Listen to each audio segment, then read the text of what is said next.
En apparence, la ville est tranquille et les marchés approvisionnés. Mais Kidal, la grande agglomération du nord du Mali, est sous pression.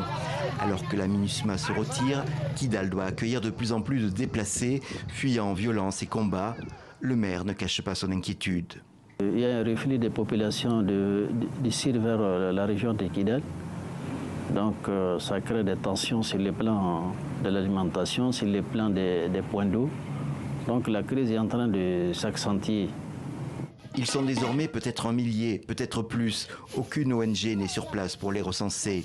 Mais ils viennent de la zone qui s'étend entre Gao, Ménaka et Kidal.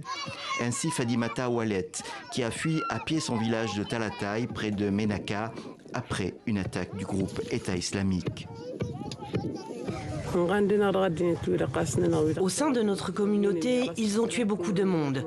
J'ai vu plus de 24 personnes se faire tuer, dont mon petit frère, mon neveu, mon cousin. Je n'ai pas eu le temps de compter tous les morts. Sans distribution de nourriture, les déplacés comme Fadimata font du jardinage pour nourrir leur famille. Au moins l'ONG locale Assadec a pu installer un point d'eau. Avec la montée de l'insécurité et le départ de la MINUSMA, les organisations internationales ont tendance à se retirer. Il y a plusieurs camps de réfugiés sans aucune assistance. Au moins aujourd'hui, là où nous sommes, il y a de l'eau. Il y a des camps de réfugiés où il n'y a pas de l'eau, il n'y a aucune assistance humanitaire. Que ce soit en produits alimentaires, que ce soit en médicaments, que ce soit dans le domaine de l'eau, l'hygiène et l'assainissement. Donc ce qui prête à dire qu'il y a beaucoup de risques de maladies.